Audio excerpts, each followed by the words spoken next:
They put big movie stars and little screens, but it doesn't make the little movies seem bigger. It just makes the movie stars seem smaller. Martin Scorsese says Marvel movies aren't real cinema, but The Irishman was released on Netflix, so is that real cinema? What is real cinema? Why does it matter what real cinema is? Is that respectful to movies? Do we need to be respectful to movies? Do movies deserve our respect? If they deserve our respect, how come I look at my phone when I'm watching them at home?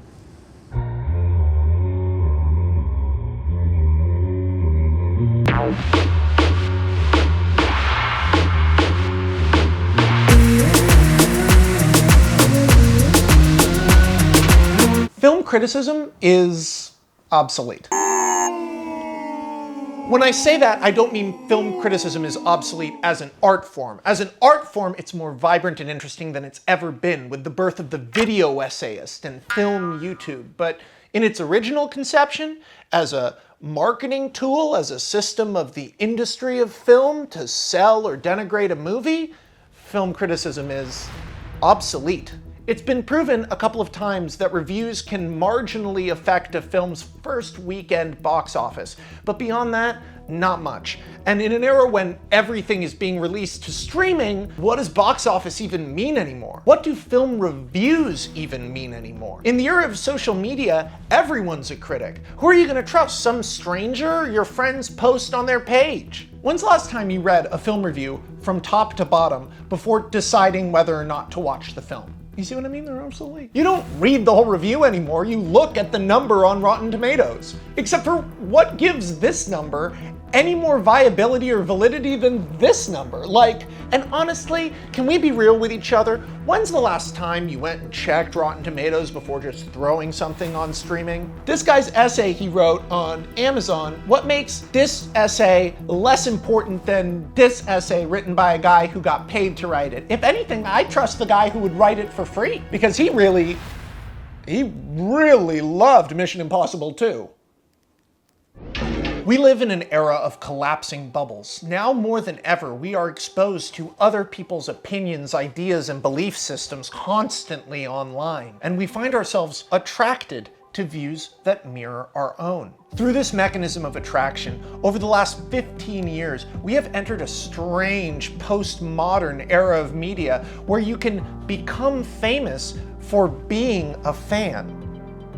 The thing is, the positive film YouTube videos never get as many views as the negatives. You can make friends loving movies, but you can build a whole empire on hating them. Negative film reviews, going back to Roger Ebert's I hated this movie, have always been fun to read, but they're a lot more fun to watch. The thing is, these aren't reviews. They don't recommend the movie to you. In fact, they exist as an entirely separate derivative form of art. I'll explain what I mean. I watched a video about how the remake of Old Boy sucks that is as long as the remake of Old Boy. I watched an hour and 20-minute long YouTube video about a guy going on a Garfield vacation. Now, was that a documentary? I watched an hour-and-a-half long breakdown of a creepypasta series. Does that count as a movie adaptation of the creepypasta series? Our ontological definitions about the media we consume have fallen apart into unknowability. Of course, film criticism is obsolete.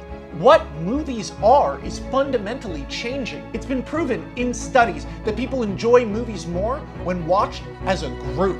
Funny movies are funnier, scary movies are scarier. But that ritual of going to the movies is disappearing in the streaming world. Ritual creates joy. There is happiness in watching TV from your couch, but there isn't usually joy. I'm sorry, I feel like I keep getting sidetracked. What I really want to talk to you about is the movie Cats. It was fucking torn to shreds. It was a commercial and critical failure. But in this era, commercial and critical failures spawn a cottage industry of videos tearing the film apart. Yo, I know YouTube, and I'll guarantee you more people have watched videos shitting on Cats than have actually watched Cats. Suddenly, Cats in my mind became something else. It was no longer just some terrible movie. It represented movies. Its failure led directly to the success of the derivative art that tore it apart. All these film YouTubers owe Cats money. You probably couldn't argue it legally, but I'm just saying, Think about it. Maybe that's the future of Hollywood. Make shitty movies and then license all the YouTube videos tearing them apart. I started to watch one of these videos about cats, and within seconds I turned it off. I just wanted something for myself. Some lost, intimate experience with a film. Movies, no matter how bad they are Herculean acts of collaboration. Every movie is a mosaic. Hundreds, sometimes even thousands, sometimes even tens of thousands of artists working together to create something. And then less people watch that than watch a 10-minute long thing of someone going like, it wasn't very good. I wanted to give Cats the honor of being a pure cinematic experience. Instead of getting Cats on streaming and watching it just to experience it, just to say I did it, I didn't want to go get Cats. I wanted Cats to come get me. Then I would review it, after I had given myself to it. In my entirety. Only then would I have earned the right to criticize art. So your goal is to piss off film critics by calling them obsolete? No. I love film critics and I love film YouTube. I'm actually gonna make 2 film YouTube videos going into this. One about Toy Story, one about Jurassic Park. The Toy Story one, I'm gonna try to be real smart. The inherent aliveness of Woody. Jurassic Park one, I'm just gonna be yelling the whole time. This is the one that tops it all off. And this one, I'm gonna have a pure cinematic experience, because I can't have that during quarantine. I can't have that anyway at the theater, because what cinema is has changed so much. The act of going to the movies has changed so much. So I decided the way I'm gonna have a pure cinematic experience with the movie Cats is I'm gonna drive out to the desert, and I'm gonna do a bunch of acid, and then I'm gonna get in a UFO and watch it in the middle of the night. So, is this like an ironic thing, or are you just this pretentious, or are you bored? Are you losing your mind? Oh yeah, all that. It's the journey that matters, Max. Yeah, man. Did you see Cats? No, I didn't see Cats. Yeah, I didn't either. All I know is that there's a UFO in it, and at the end they go up on a UFO and they die. So my plan is to go up on a UFO and die. I didn't hear that one. I only heard about the buttholes. So what are you trying to prove by doing this? Well, it's not about what this proves. This is just something that I want to do. It's more about, do you know what a Nickelodeon is? Yeah. It's the way you watch the movies back in the days. Since their inception, movies have been running in front of a bullet, a form of storytelling defined by the technology that enables it to function. The first movie theaters were called Nickelodeons, but to identify them as movie theaters really misrepresents what Nickelodeons actually were. You would go to see a live show, a newsreel, an animated short, and then maybe a feature presentation. But by the 1920s, movies were making money, baby. This was the dawn of the film palaces and the first era of movie stars. But once movies got sound, shit popped off in a whole new way. Suddenly you had motherfuckers like the Marx Brothers. That's right, folks. We're on our way. By the 1930s, the movies weren't opulent anymore. They were for everyone. Anyone could afford to go see a movie, and thousands of movies were released every year. Color movies, musical movies, monster movies. There were movie serials, which were basically miniseries you could watch at the movie theater, but nowhere else. TV didn't exist yet, so you'd have to go back to the movie theater once a week or once a month to find out what happened next in the story. Movies proved that they could do TV, but then TV proved that it could do movies. In 1955, The Wizard of Oz was broadcast on television. One of the biggest movies of all time was now available for free in your living room. You didn't have to go to the movies anymore. Now the movies could come to you. By 1972, you could own something called a video game entertainment system, the Magnavox Odyssey, and literally play games on your television. That's right, video games were invented before home video. See, this is educational. Don't copyright strike me, YouTube. In 1975, home entertainment took another quantum leap forward with the invention of Betamax and VHS. Ow, what the, what is this part? Why am I doing this?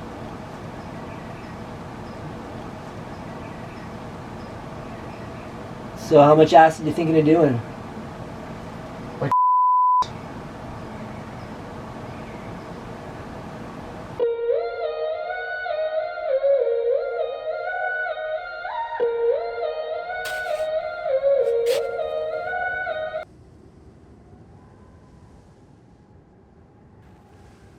Film, YouTube, and TV are all blurring into one thing. You can't find the lines anymore between cinema and short form, television and theatrical. People say movies will never go away. Maybe that's true. Maybe movies will never go away, but things fade. They thought vaudeville would never go away. They thought the opera would never go away. Now these things exist in tiny niche bubbles. The theatrical experience for movies is dying because no matter how cool they make the theaters, they will never be as cool as your couch. I grew up loving going to the movies. I don't want it to go away. But maybe that's just because I'm old. Capitalism is like a golden shovel for artists. It can help some of them build giant empires while burying all the others. Capitalism, by its very nature, eliminates the middle class, divides into the 1% and everybody else. So is that what it's going to be? Marvel movies and multiplexes? And no big screens for small movies? Everything on streaming that doesn't have a filmmaker from the old Hollywood attached to it is micro-budget and represented by a little panel. Is that the future of movies? Scrolling through endless panels? I thought we weren't supposed to judge a book by its cover. How the fuck are we supposed to judge a movie by a thumbnail? Endless thumbnails scrolling on and on to infinity, the entire history of film reduced to tiny images on a screen. If the platforms for marketing and distribution are dominated by corporate juggernauts, and the outsider arts distribution platform is governed by new rules and micromanaged by algorithms, how the fuck does anything interesting even get through? How do we find what we love? Is an entire generation's taste gonna be curated for us by an algorithm? Cinema as an art form has been running in front of a bullet for the last 100 years, always jumping technologically just ahead of extinction. For the first time in 120 years, we have a moment where the entire film industry is on pause. This is a time for introspection. The theatrical experience, as it stands, is going away.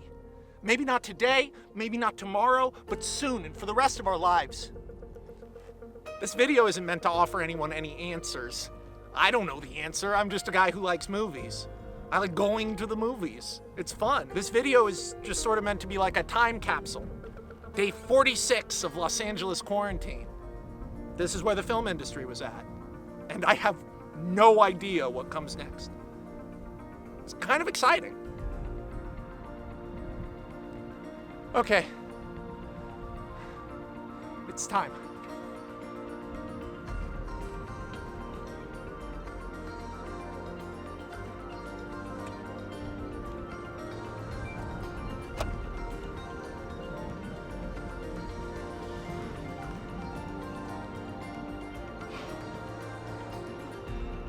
Everything I do for art.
Okay, so I saw Cats. Oh my God. I don't really know how to talk about it other than to say that this drug and that movie are perfectly designed adversaries. You think like, oh, maybe the movie's gonna start to make sense. The movie's like, no, I'm not gonna start to make sense. I'm gonna go even more crazy. That is one of the horniest movies I have ever seen in my life. I have never seen a movie that wanted to fuck more than Cats. Every single character that interacts, there's a moment where you're like, are they about to make out? The cats are having some sort of psychosexual experience that cannot be explained through the realm of human understanding. The thing is, the movie isn't designed to be taken in by a human brain. So it's operating in this realm of storytelling that you cannot possibly understand because everything happening is like how a cat would understand it. So in that way, it's been very efficacious in filmmaking because like it truly is like, it feels like a story a cat would tell you if a cat could talk. The problem is, if a cat could talk, the story it would tell you wouldn't make any fucking sense. You'd just be listening to the cat like, oh fuck, I'm so on acid. There's a moment in the movie, after it has already ended twice, where the movie has built up and all the cats sing, and all the cats are there, and all the cats, everyone together is making a big show, and then it ends, and then it starts again, and you resent it so much. In these moments, I've never resented a movie on a more personal basis than when Cats started again. And then you have to keep in mind the mindset I'm in right now. After the movie ends, when I'm like, by all accounts, this film should be done, Dame Judi Dench turns directly to me. All the soundtrack stops, and this fucking movie has the gall to start another musical number, except for now she's singing directly to me. Like, what the fuck? I didn't know that the movie broke the fourth wall and that a cat speaks directly to the audience. I felt so, my space was invaded. Judi Dench's face in this movie is like, whoa. There are these moments where it works. There are moments where like the whole thing they're going for, you like get it and you're like, oh, this is like what they were going for with this movie. And those moments are really cool. And they'll look like this mix between cats and humans that is, to use the phrase of the movie, ineffable, but it's also fucking ineffable. It can't stay. And when it snaps back to reality, there's an uncanny valley distortion effect in this movie that is unlike anything I've ever seen. It's like really upsetting. Imagine if everyone in a movie was wearing three-dimensional masks that went over their entire body. I mean, all the stuff everyone told me about was there. Everything that was promised to me from Cats was in the fucking spaceship. But I did have a bit of an issue. So when I was little, they had ads for Cats playing in LA, right? Showing it, I think, the Amundsen or something. And they were like, come see Cats. Come see Cats in LA. And we got on VHS. And I remember the only fucking thing that I remember from Cats is that at the end, the cats go in a UFO. And that's the end of Cats. That's the only thing I fucking remember about Cats. So I get a fucking UFO, and I come out to nothing. And guess what? Guess what? In the fucking movie, there's no UFO.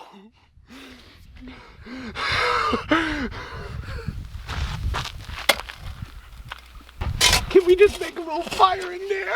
No, I guess I'm gonna go with the pickaxe so I can open it up a bit bigger. It's also one of those musicals where a lot of the songs don't add up to anything. So there's no like big chorus where you're like, oh, now's the time when this cat does this thing. It's just always like, Oh, I guess this part is happening now. Idris Elba shows up naked near the end of the movie. And he's been naked the whole time, in theory, because he's a cat.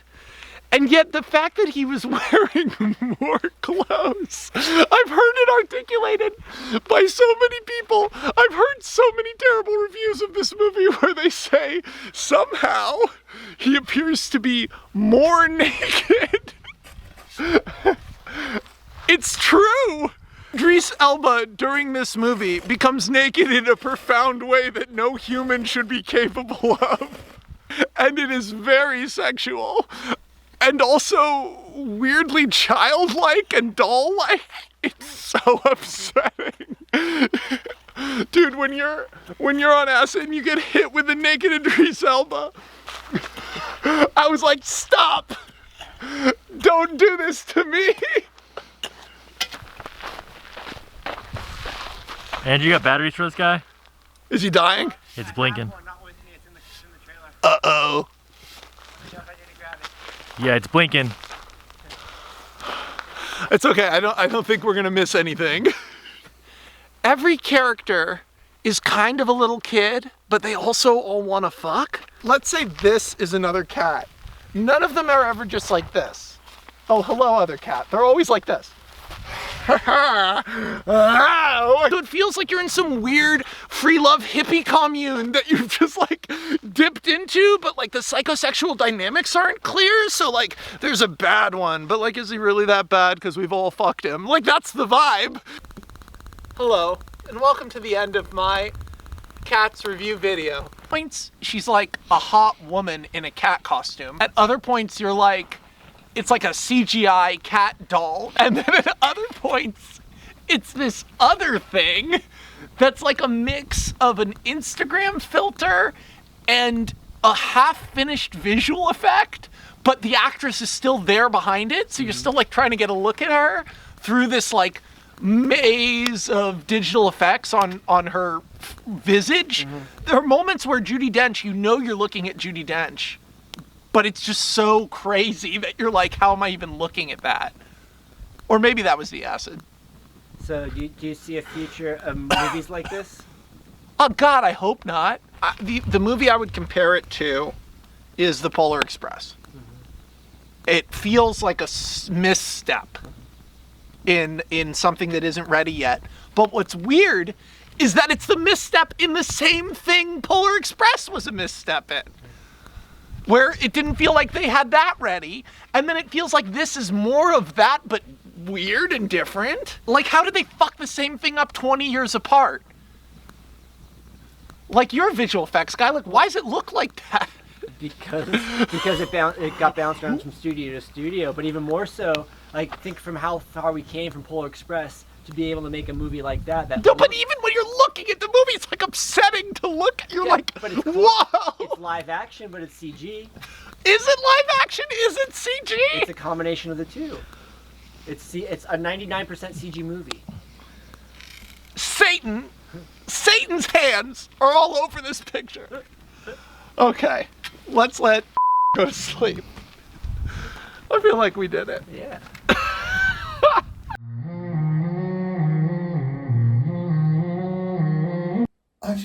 The truth is I lost track of what I was trying to accomplish. I started trying to make some sort of statement about film criticism and film YouTube, but then as the quarantine got more intense and I realized that the shape of the entertainment industry was going to be irrevocably changed, it just sort of became more and more about, I really want to experience cats in a way no one else has experienced cats and have an authentic cinematic experience. Because what else do I have?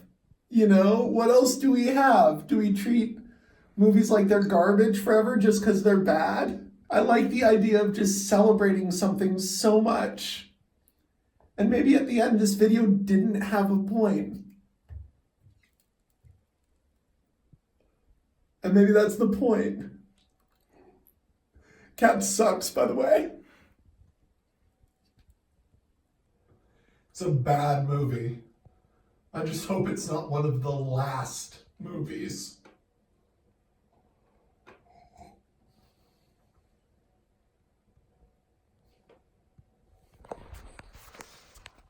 That was it. Cute. I don't think that I can count the wonderful moments that movies have given me. And I'll bet most of you feel that way too. The blam blam hammers when the damn man banners. The bam bam right hand land like a Vanders. The rugged man in the industry that can't stand us. You better get your shit together, Mr. Max Landis. Doing YouTube reviews, you have no shame. Are you really this pretentious or just insane? You Hollywood douchebag prince, I'm your worst fear. Shit you saying they learn in film school the first year.